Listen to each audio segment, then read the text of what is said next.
The dark web is something of a mysterious place to most people. Personally, I'd never been on it too much until I had made this video, only being on it like a few times just to kind of see whether or not I could even do it in the first place as a kid. In school, people often asked me if I'd ever been on it, and yeah, I had been, but not enough to really have a good understanding of everything, so that's why I decided really to go through with this video. Many people don't even know that there's levels of the internet that go beyond the internet that they've used their entire lives. Now this is what's known as the surface web, and it only makes up a small fraction of the internet as we know it. The surface web are just the websites that you can access without the passwords or the special browsers and the techniques. You know, your Googles, your Facebooks, your YouTubes, all these places, they exist on the surface web. Chances are you spend almost all of your time online just pretty much going about on the surface web.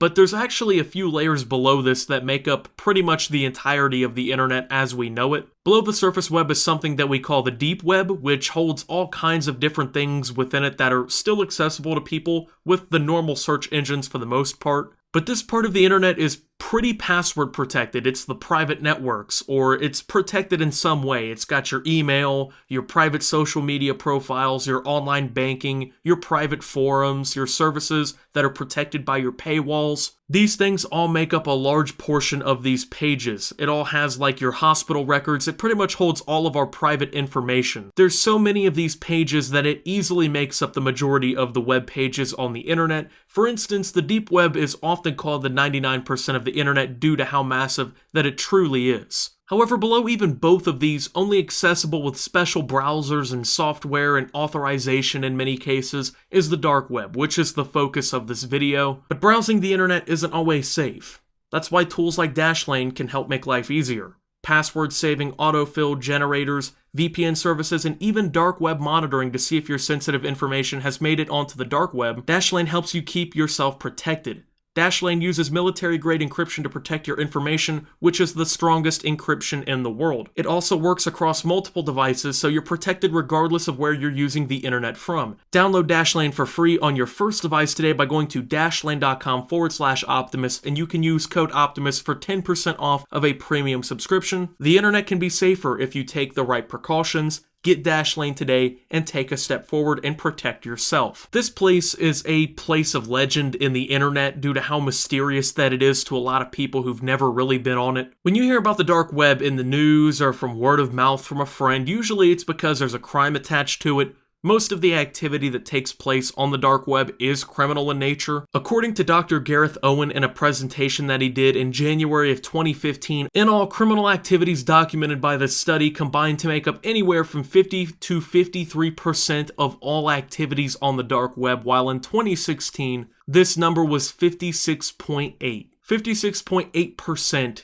is, well, that's a pretty massive number. I mean, especially when you consider all the stuff on the dark web. Of course, the dark web is smaller than the surface web, and, well, it's definitely smaller than the deep web, the 99% of the internet. However, that's still a lot of stuff on it, and it goes a lot further beyond just the drugs, the guns, and the illegal content. When you look at it, unfortunately, the dark web gets some bad reputation due to the nature of what goes down on it. It's gained the reputation of being a place where you can go to buy pretty much anything online. It's not like it's a place where the government knows nothing about it or anything like that. The fun fact about the whole thing is that Tor, which is pretty much the most popular application used to browse the dark web, was actually created by the military. It was developed in the mid-1990s by United States Naval Research Laboratory employees and computer scientists Michael G. Reed and David Goldschlag. It was developed with the purpose of protecting U.S. intelligence communications online. And of course, government agencies crack down on dark web traders all the time, especially when they're not careful. People running illegal operations on the dark web are running the risk of being monitored by federal agencies all the time unless they're taking a lot of proper precautions and they're extremely experienced and going really far out of their way to make sure that they're not getting caught. Just in April of 2019, authorities in New Jersey busted the largest dark web drug ring in recorded history, which was peddling counterfeit Xanax pills to buyers over the internet. They had sold and shipped these pills to people in 43 states who had bought them using Bitcoin, the popular cryptocurrency, which they would then launder by purchasing preloaded debit cards, the same ones that you might find at a gas station, those little Visa cards and stuff. Then they would withdraw over $1 million at ATM machines. Over 500,000 fake Xanax pills were confiscated, along with 500 glassines of fentanyl-laced heroin and more. And these people were not found out by some FBI agents tracking IPs or breaching the database through green text on a computer screen either. They were found out by some random staffer at a police station who noticed the odd amount of large ATM withdrawals as being suspicious, and it had been investigated. This is actually why most people who actually operate on the dark web don't even transfer their currencies out of Bitcoin or cryptocurrency in the first place, because it's just too risky. Why would you turn any of your cryptocurrency, which is extremely hard to trace, if not impossible pretty much, into a currency that pretty much all of the financial institutions in the country can trace, and then make all of these large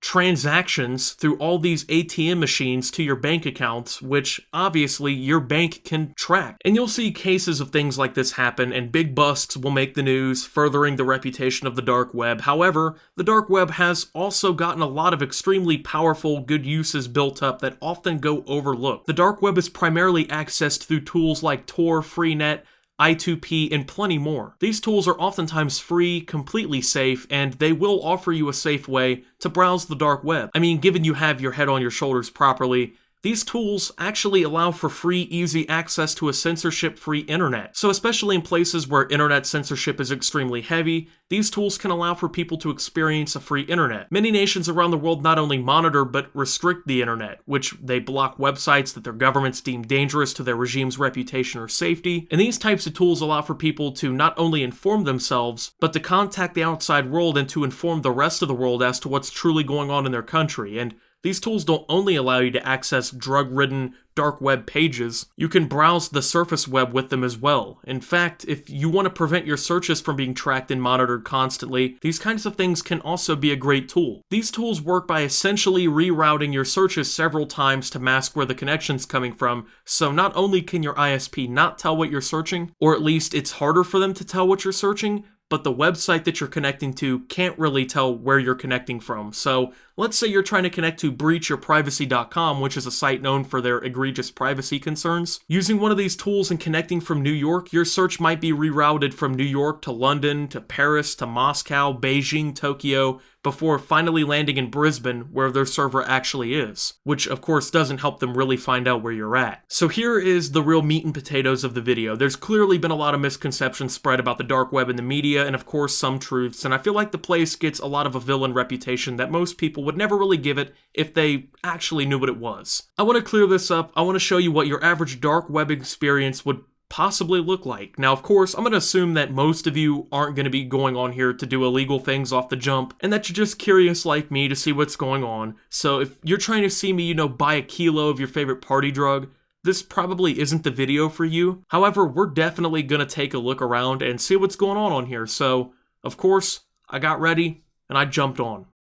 Alright guys, so here we are on the dark web. I'm going to show you guys a little bit of what's going on here. It's not really as scary of a place as I think like the media makes it out to be, and as a lot of YouTube videos make it out to be. As long as you take the necessary precautions to protect yourself when you come on here, it actually is a pretty interesting place. Don't really, I guess, go clicking around on a lot of links that you don't know about. Don't try to do anything illegal when you come on here. Don't just go buying things randomly, obviously. So I'm not going to show you guys anything really too bad on here. Obviously, the dark web can get pretty bad. There is unfortunately some things on here that, well, if we do click on, the FBI will be kicking my door in. But pretty much everything I'm going to show you in this video is, I would say, safe to click on, is safe to show. At least I think it is. So what we're looking at here is the Hidden Wiki. This is kind of like one of the main hubs of the dark web. There's a lot of the most trusted, most visited links and stuff listed here. And what this basically is like a central hub almost for new and experienced users to kind of come together, and they can kind of find a lot of different places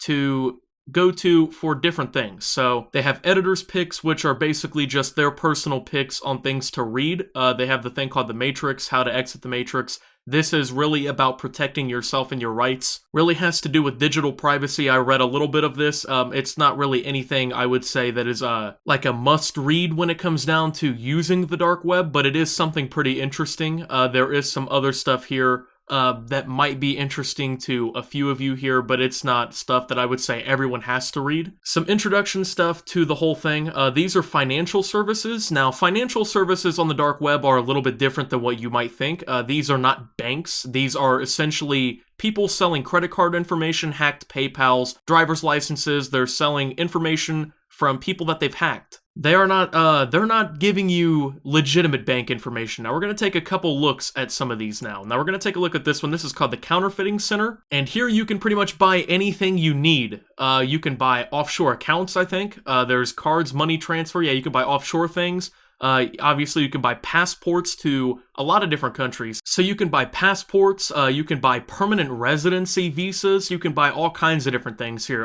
Original identity cards, you can buy driver's licenses. You can essentially start a whole new life. Like, you can buy anything you need from this website to, I would say, start anything. Like, you can apparently clean your criminal records through these hacking services, recover your stolen Bitcoin from scammers. Of course, here you can buy stolen credit cards. These are not credit cards that were obtained legitimately, obviously. These are basically just stolen credit cards with or without bank accounts. Another website where you can buy fake IDs or driver's licenses, primarily from the United States, for these different states. $200 to buy your own fake driver's license. If this is a legitimate product, as you can see from this picture, it looks pretty real. I mean, it's even got like seals and stuff, because most driver's licenses, they have the almost like thin images, like the state seals and stuff that are, you gotta like hit light on a certain angle and stuff to see them. So these products, they're made, it would seem, with decent quality if they're actually legitimate. Whoever's making these seems like they actually they have quality. You know, they've been doing this for a decent amount of time. They have experience doing this. This isn't some little petty operation. Now we're going to start getting into the real nitty-gritty. This is the stuff that the media likes to report on here, the weapons market, okay? So this is a European gun store here. You're going to see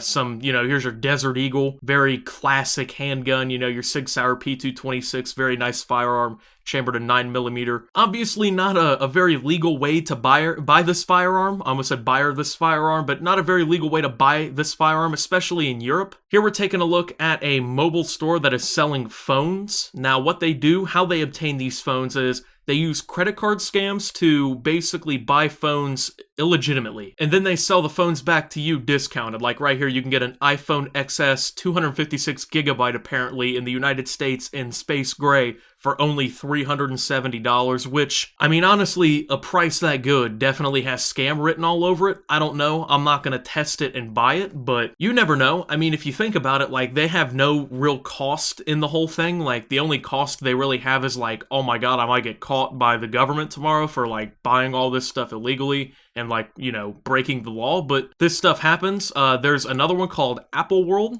out there, and they do pretty much the same thing, but it's like with a whole bunch of different Apple products, as you can see. And they sell more than just iPhones and Samsung phones. They sell iPads, they sell MacBooks, they sell all kinds of different stuff. They sell literally pretty much any Apple product you can want to get your hand on. I don't know, maybe they are actually selling well. I have no idea. So we're going to take a look at this now. Which is basically you're buying people's credit card information, stolen credit card information, once again, going back down this route here. This store is a little bit more primitive, it seems like. It's not as well set up as a lot of the other ones that we've taken a look at. There's, like, it seems 3 little options. It's just pretty basic, but very straightforward. And at the end of the day, once again, probably people actually are buying these things. And of course, people who do buy things like this on the dark web definitely have use for them. Now, another thing we're going to take a look at here is this fake ID identity name generator. Now, this isn't really something I would say you could use to actually make your own fake ID. I would say if you had the tools necessary to actually print a fake ID or whatever, you probably could, I guess. It's not really, I would say, it's not really practical, but I mean, it has pretty much everything here. Like, it's got the gender, the names, initials, even your mom's maiden name, your zodiac sign, driver's license number, when it was issued, in what state, like the car license plate for it, your appearance, weight, your blood type. Like, it literally has everything. What favorite comfort food. So we're just going to generate a random ID for a person, and see what comes up. And one thing about this is it kind of loads a little slow because it is going through the Tor browser. But we have Jesse Griffin here, who lives on 2nd Street in Santa Rosa, California, who's born in 1983. His mother's maiden name is Horton. He is a Libra, drives a Ford Escape. So, yeah, there's our little fake identity. Now, what we're taking a look at here is actually Facebook's official Onion address. Now, Onion addresses is basically what Tor uses, and it's basically like the .com extension of the dark web. Pretty much, it's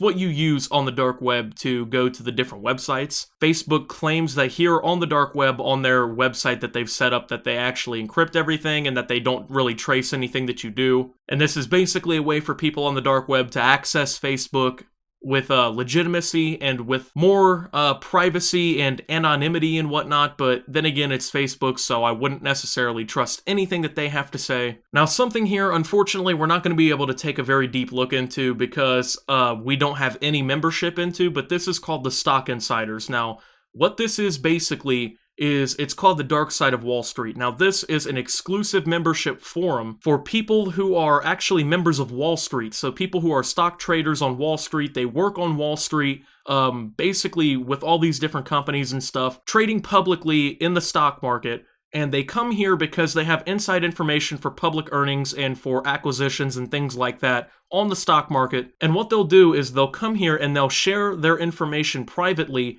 and they'll be paid to do it. Like right here, it'll say that they have access to non-public information about a U.S. public company, and they'll sell this intel for up to $25,000 per tip. There was a post back a few years ago in 2016 about the Apple Q1 earnings where the person very accurately identified their earnings, and then the day after that the post was made, they came out and confirmed the post by basically announcing the earnings. So all these people on this forum basically are able to make a ridiculous amount of money trading on Wall Street because they have all this inside information, and it's not technically illegal if you overhear some of this information in public, like this website here says. You can trade on this kind of stuff and your profits would be legal, like if you overhear it in a cab in New York City.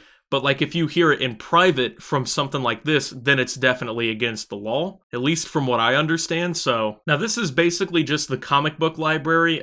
This is an area on the dark web that just contains a bunch of comic books. So now we're kind of just getting into like the nicer side of everything, the less, I guess, really harsh criminal side of everything. I mean, I guess it's technically still criminal because a lot of this is copyrighted stuff and they're kind of illegally hosting all this. But at the same time, you know, they're not stealing people's credit card information and whatnot. But this is Galaxy 3, which is a social media here on the dark web that people use. There's actually a lot of dark web exclusive social medias on the dark web that you can use. A lot of them have varying uses, obviously. As you can see, a lot of these actually have a lot of use for hacking, it seems like. And then, of course, there's definitely some people here posting like YouTube links and stuff, saying like send in the clowns and stuff. But this is basically like an online chat room. You can basically just chat with strangers, you can chat with friends. There's 500 people online right now. So if you want to, I guess, roll the dice and see who you get, you can just kind of talk to somebody randomly online and, I guess, see what's going on. For time's sake, I'm going to pass on doing this in this video to kind of show you what else the dark web has to offer, but maybe in a future video we'll revisit the topic. This is Guerrilla Mail. It's one of the many email services that the dark web has to offer.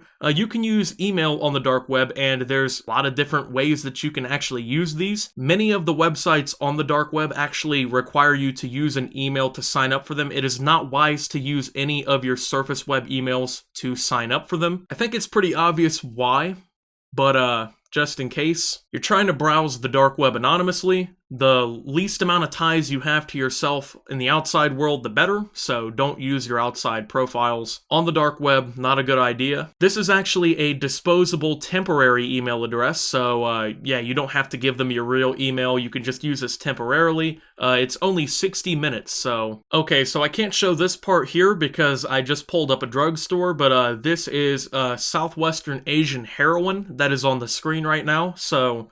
Yeah, there's a lot of this. There's a lot of drug trafficking on the dark web. It's white or light beige in color. It is not cut, so This website it seems like pretty developed. Like there's even like a referral link. Like you can actually make up to 5% from every purchase that people make. So I guess if you want to slang dark web drugs, they even have like a referral link. Like you can put a username and whatnot in.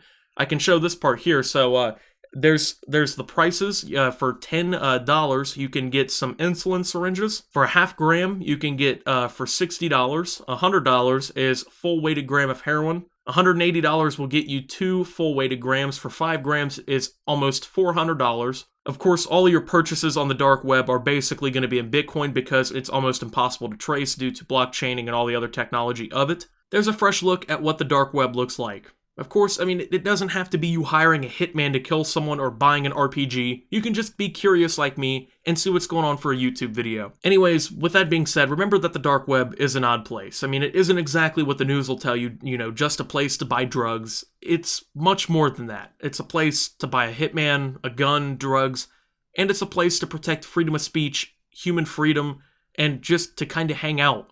All together, right, wrapped tightly into one. You can email people for 60 minutes and you can go hang out on exclusive social media forums and chat with people and then go possibly be scammed out of your Bitcoin trying to buy something extremely illegal. It's pretty unique, but it's also extremely dangerous at the same time. It's pretty weird. But I'll tell you, it's straight up, it's not how like I would think it would have been. Like it's not how I would have expected. It's not what I would envision being an anonymous member would feel like. It's not the cheesy 80s movie scene with the green text talking about hacking the mainframe. But I also didn't venture too far off the beaten path. I didn't go clicking links that I didn't trust and I didn't download anything.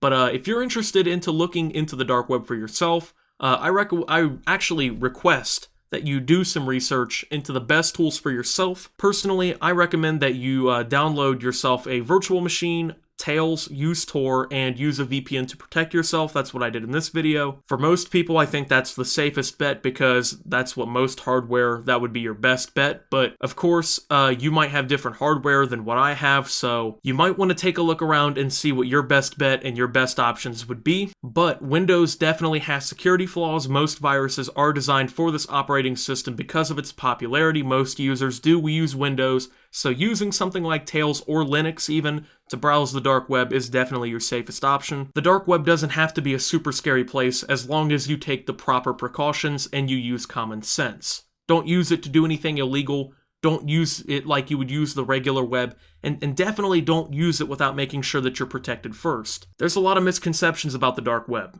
It's definitely a safe haven for criminal activity, horrible activity. There's a lot of gory, messed up stuff that's made its way there. A lot of people also simply use it as a way to avoid internet censorship and to protect their privacy. Not everyone on the dark web is selling your credit card info and your social security number. I mean, it has benefits, and in a world where privacy is becoming less of a right and more of a privilege, things like the dark web are going to become more and more of a necessity. If you think the dark web's scary, just realize that problems also exist on the surface web too. The internet itself is a scary place, but the dark web is a special area of it all.